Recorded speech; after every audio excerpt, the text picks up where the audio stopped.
Welcome everyone. Thank you for coming to Speech and Language Technology Meetup group. This is our weekly paper reading session. Today, we're going to discuss our freshly brewed paper, which name is XLS-R, Self-supervised cross-lingual speech representation learning at scale by Arun Babu and his or her colleagues. FYI, this event is being sponsored by OLEWave Inc., a speech solution provider. And during my presentation, feel free to raise your hand, ask a question. I think this paper reading is not just for me to read the paper, but also for people to have a more in-depth discussion. Okay, let me start. The paper presents XLS-R. I think their name means it's a large-scale model for cross-lingual speech representation.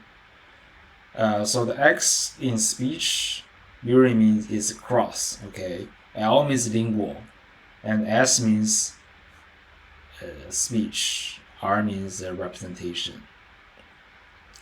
And they use the learned representation on two tasks. First is the speech translation and the speech recognition. I have to say that I'm not a machine translation expert.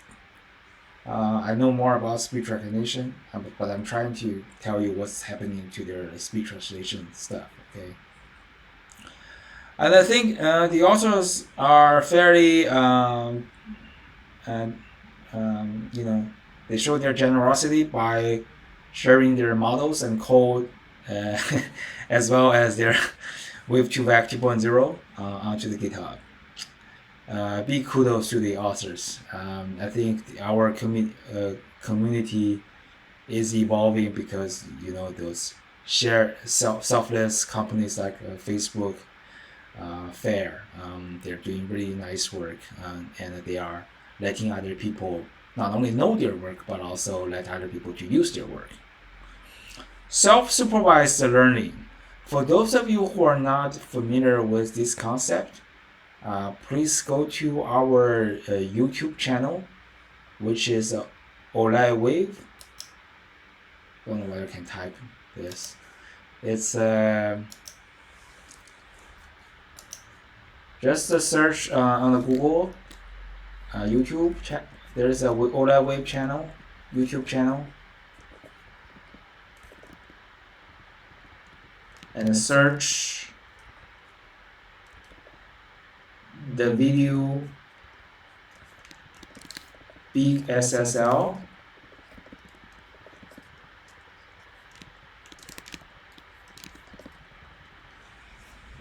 Then you will find recently published paper from Google guys. I explain the paper in very details. I almost presented an hour, which is a very nice paper for you to understand what is the self-supervised learning. Okay. How do I close this? I think the paper that the authors have listed lots of the papers in the introduction session, but I have to say that how do I remove this? Please.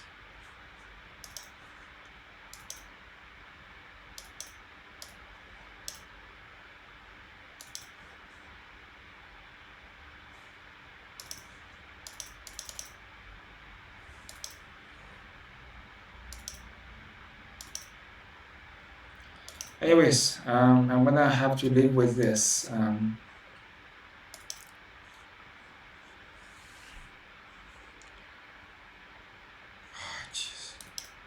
Try doing Control Z. Control C. Control Z. Yeah, undo. Yeah, I mean the font is being there, so I think I don't know how to remove the annotation. How about clear everything? Clear my drawings. Okay, got it. So I'm learning how to use Zoom. So we also mentioned that recent XLS-R um, leverage a certain amount of data, and the largest XSR people got before this paper is XSR 53, which trained on about 50K hours. But in this paper, they trained their new speech representation, I think on, I have the number here, just give me a second.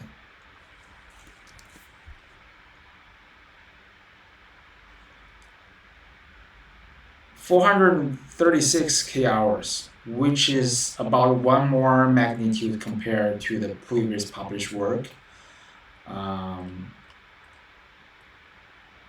which means this is a very significant amount of data being incorporated.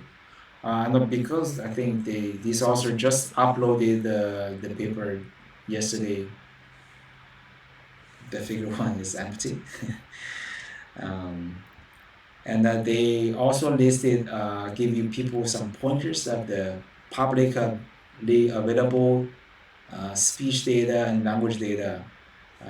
I, frankly speaking, don't know what is CC100, but I know MC4. This is the data set, in the TensorFlow tutorial. I use this. It's a very large database.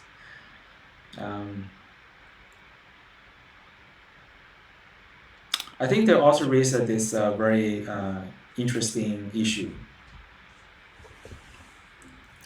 So in contrast, scaling effort in speech have focused either on supervised multilingual model or monolingual self-supervised model. Monolingual means, okay, I just train a representational model on just English data. Multilingual model means I train this thing on data from English, French, Chinese, Spanish. And you can see the author mentioned that, okay, compared to these models, the cross-lingually trained or pre-trained speech model are much smaller in scale, which is true. You just have the previous model, XLS-R was only trained on 53K hours of data coming from different scale. But as you see, for the paper I just shared with you guys, the big SSL paper by Google guys, they trained the model on almost 1 million hours of speech, which is a uni or monolingual self-supervised model. So they want to get a much larger model for the cross-lingually pre-trained model. Okay. I don't understand, my computer is slow. I just wonder, I assume everybody is familiar with the Wave 2 Back 2.0. If you're not, you can pause the video and find some tutorial online and study it and come back. But I can also consider to post my own tutorial of Wave 2 Back later on if somebody are requesting this. I think this is a standard background. I'm gonna skip this. What is interesting is that this is because this is from multiple spoken languages. They have to for the data in each batch or mini batch, they're gonna be sample the data from multiple languages. So if you see their sampling method, you can see their sampling from a distribution. So the interesting question is that suppose your batch can only hold 100 utterances, and because you're sampling from a distribution, so would that be okay if some underrepresented language got not sampled into this batch? What would that happen?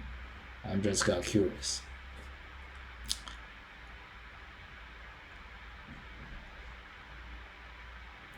Here they are talking about the training data, how they assemble the, the data set.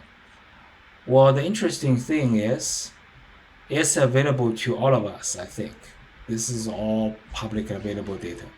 So correct me if I'm wrong, but I think those data are all publicly available.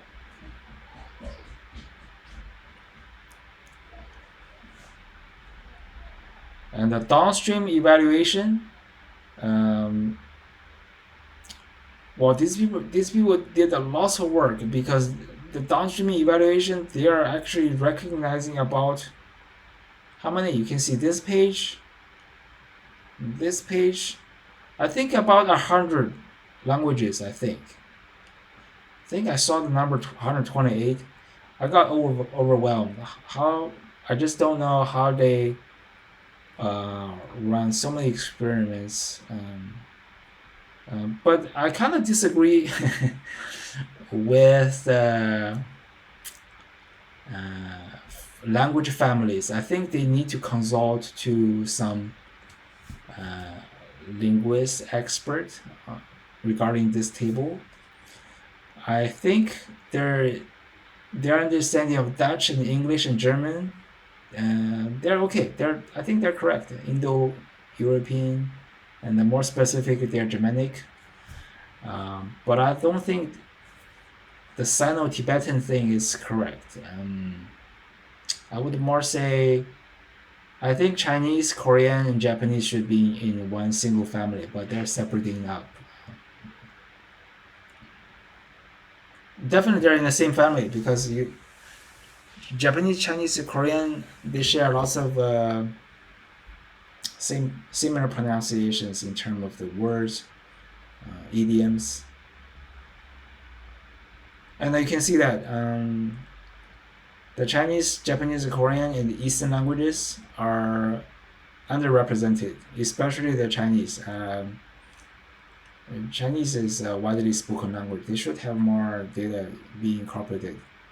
But it's not the author's fault. It's all the collection effort, I think.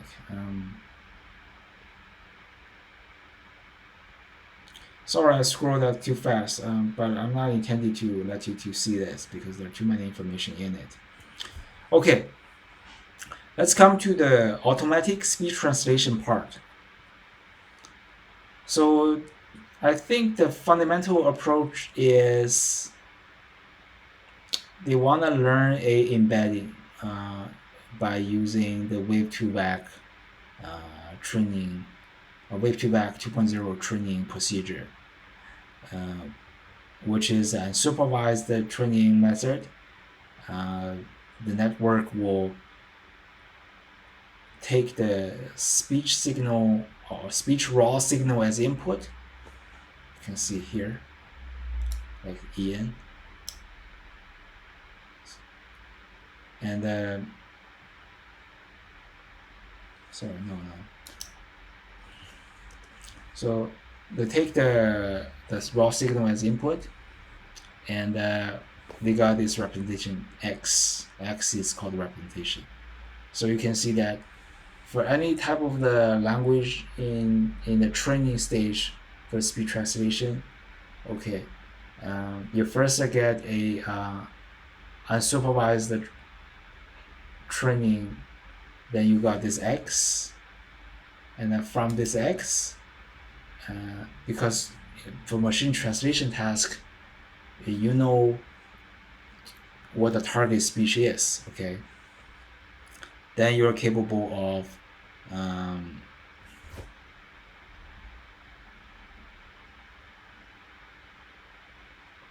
I'm sorry, I have to do some more homework because frankly speaking, I'm not very familiar with speech translation. So I'm gonna skip this. But I think the general concept is that you first get the speech representation of the source speech, and you also get the speech representation from the target speech. And then you want to try to learn a third mapping relationship, which is going from the target speech representation, which is going from the source speech representation to the target speech representation. So you're capable of doing the translation. Okay.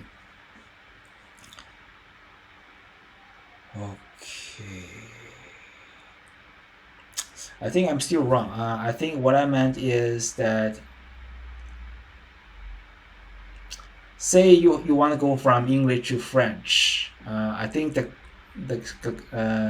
protocol should be, you first take the English data as input, speech data as input, and you get the English speech representation X, and then you go from X to the French sentence using a transformer or some transducer model. Okay, so the speech recognition, they're basically using, I think what they're doing is that they take the speech as input, get a speech representation, then they add another top of linear layer, and then they use the CTC loss to further train the speech recognition model. I think this is fairly straightforward.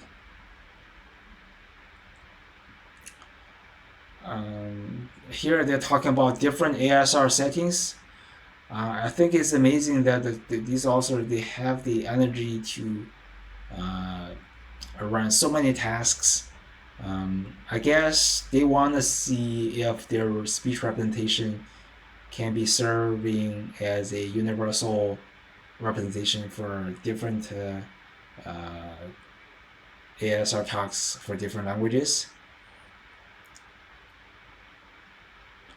Okay. And they also they try to see if these things can be applied to language ID or speaker ID. I think it makes sense for language ID, but I didn't get it why it's gonna be working for speaker ID. Why a speech representation learned from multiple language speech data could be used for the speaker ID for English. I didn't quite get it, but if you see the result, it's working. Pre-training, and this is mind-blowing for me. They have a smaller model and a larger model for their XLS-R. The smaller model was trained on 128 GPUs, and the larger model was trained on 200 GPUs. But I didn't see they mentioned how many days it took them to finish training. I guess it could be long. Their large model, I think there are 2 billion parameters in it. I think if I didn't recall wrongly, I think the big SSL model proposed by Google guys, they trained on 1 million hours of data, compared to these people using 500,000 hours of data. The Google guys, they have a model with 8 billion parameters. Very large. You see this one, they have almost 2 trillion parameters.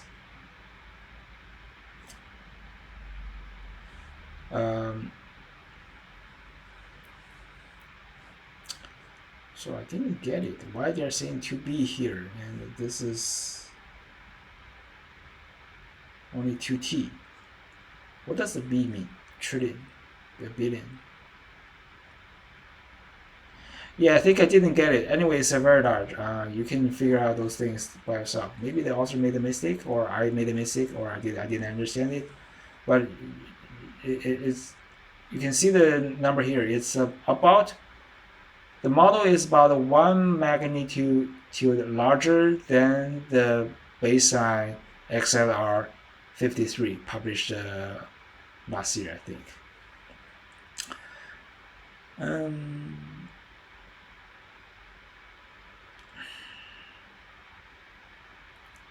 Yeah, this is talk about their ASR model architecture.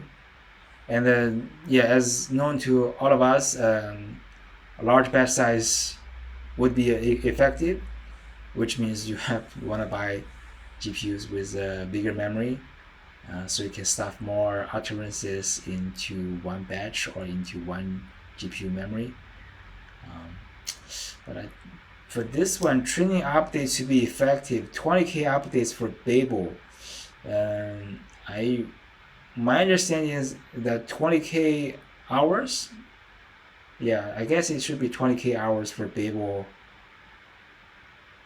30K updates for Common Voice. This is their fine-tune stage. What does their fine-tune mean? Okay. So once they get the data from 100 languages, 400K hours of speech altogether, they train a model with either 0.3b or 2b parameters. And then once they get this model, they add another top of layer on top of it. I think it's a linear layer on top of this. And they're using the CTC loss to get a new model. Okay, see, you add that one more layer, come up with a new model. And how do they train this new model? They're using only the data from a specific language or specific tasks. For example, the Babel is a task, which has some low resource data, which I think it has about 5 to 10 languages. They only use this data to train this model with the CTC loss. And you may ask, how do they, what type of parameter they're trying to update? I think they update all the parameters that is related to the inference. This is called a fine-tuning stage. So I'm a little bit confused about their 20K updates, but I think it's trivial. They just using the Babel data, I understand.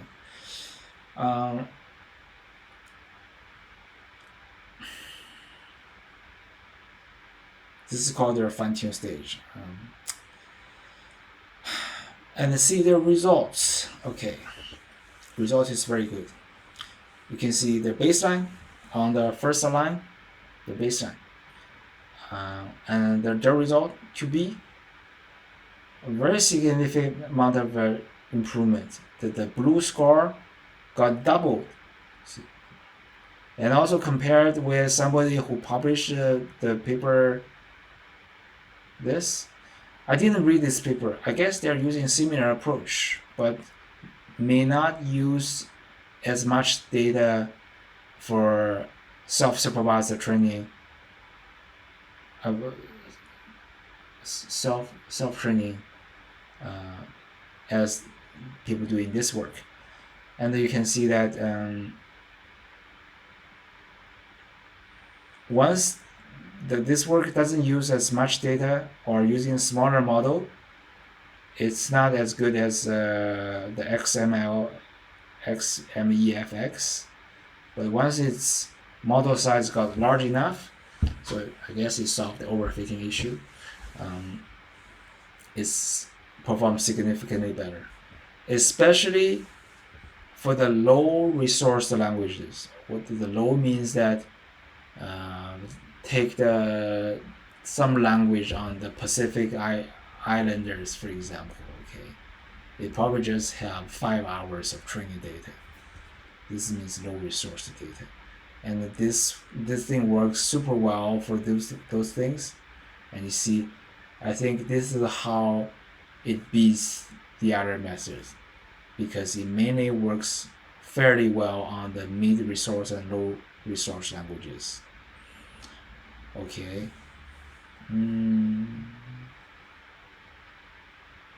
I think that all the bolded fonts are the take-home message the authors are trying to give us. They are all making sense. Model complexity, I just mentioned that. The bigger model works better for their case. And also, the bigger model, or the large capacity, enable the model to work well for the low resource languages.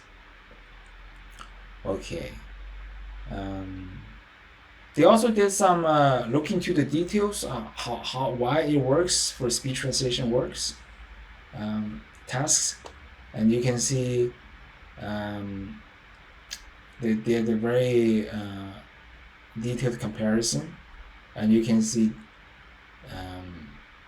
this is a Web2Vec something published also this year, I think.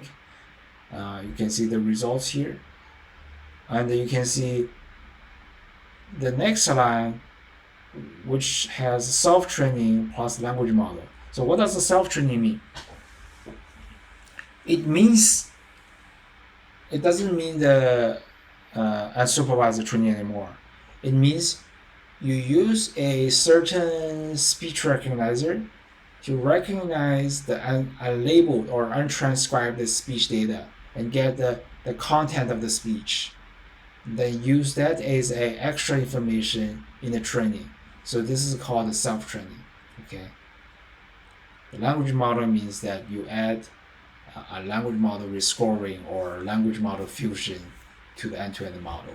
So it's gonna be better. And they also mentioned that for their model, they have not used the self-training and the language model.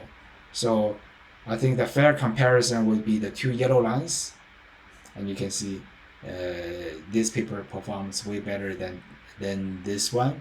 I think the main reason could be they have more data, the model capacity is larger. And they also said they certainly can add the self-training plus language model.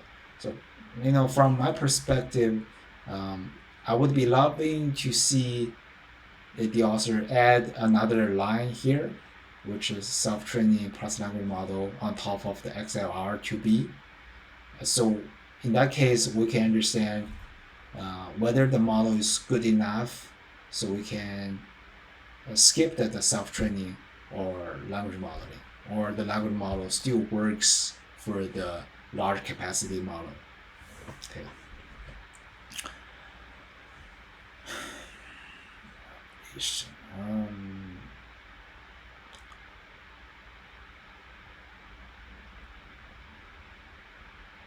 And this is the specific thing they want to mention. They say this fine-tuning stage, I mentioned the fine-tuning, right, is particularly effective for X to English, which means you want to translate some certain language into English. Okay. I'm not a machine learning expert, so I'm less interested in those things.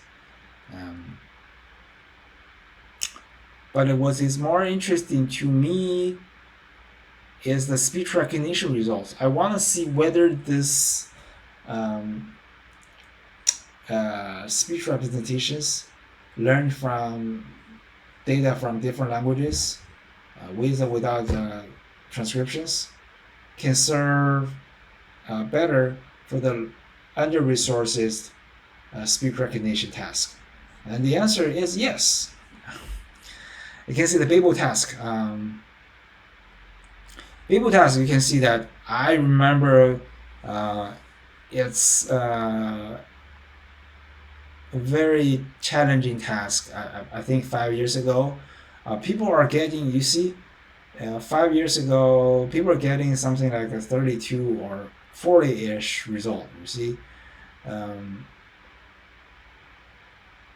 Yeah, even using the XLS-R 53, you still get not very different from the result, which is almost 5 years ago.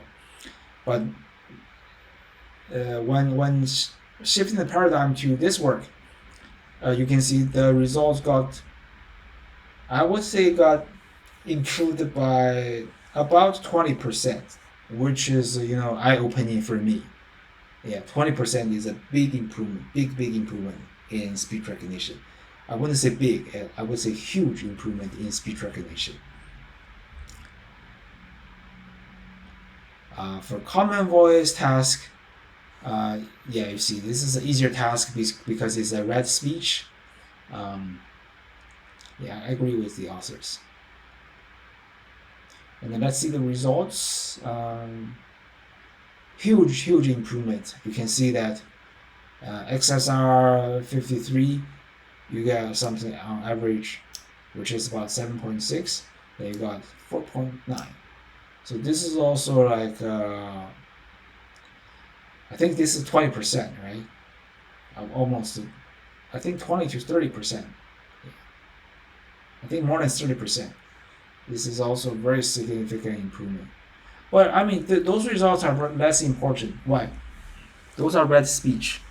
I think for ASR people, we're less interested in read speech recognition compared to dictation, spontaneous speech recognition. But it's still very good results. And for the multilingual Libre speech, I would say this one is a less popular task. And it seems that their system are not well tuned. You can see some people published in 2020 gets the best result. Their results are not there yet. So I think they still have something to do.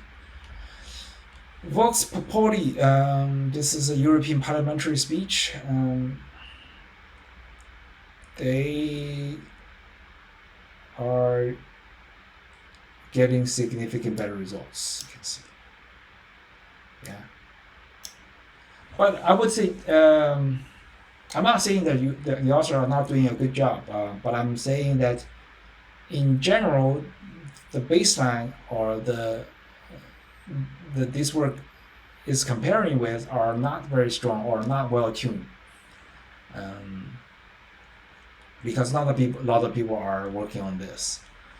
Libre speech, and this is the most this is the task that attracts the most attention because the data set is English, it's read speech, and it's public available. So lots of people are running their algorithm on it, compared to results. I would say there is lots of needs to be done. A long way to go for the XLR representation to work on Libre speech, because I think the author, for some reason, they didn't compare the full results, which should be 960 hour labeled. The table doesn't have these rows. But the 10-hour label data works fairly well. I think these, to me, the implication is that for the monolingual tasks, especially for the task which has abundant resources, say speech transcription, this multilingual or cross-lingual speech representation still has to catch up with the SORTA results. Okay, speaker classification. Now let's see. First, let's see language ID. Okay, language identification. Definitely, this is gonna be working. I have no doubt of this. This is definitely gonna be working because I think this should be working the best because all you train is a you got the data from different languages. It's supposed to be better, but my thought is that these authors, they should come up with a better laws, because if you check the laws that is being used in the Web2 2.0, the laws is speech content based, but not language ID based. But anyway, it worked. Okay, anyway, it worked. But I think the results improved by about 20% compared to we point to 0. I think the main improvement was or can be attributed to the more data they use in the training and the bigger model capacity. With this the speaker identification, I think this is a little bit odd to me because Vox Celebrity task is all English actors. There might be some actors are from different countries.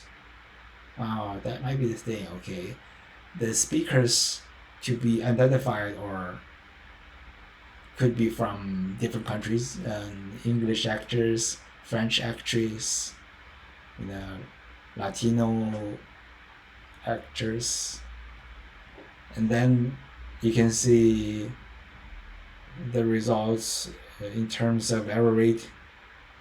It's got huge.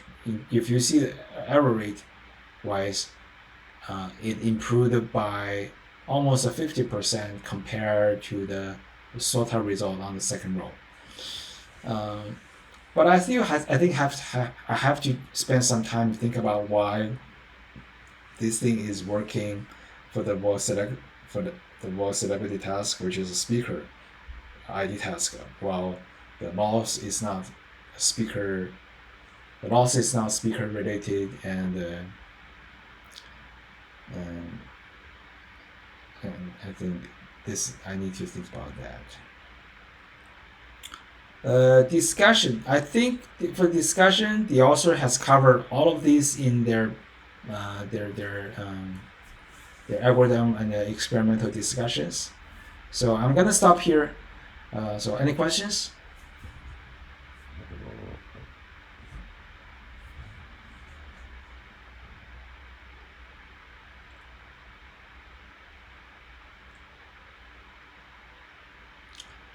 Okay. Although the authors are not here, I think let's thank the authors for sharing their latest research progress with us, and also their latest boot models and code with us. This is means the researchers they are contributing a lot to the community. Let's thank for them again. Thank you.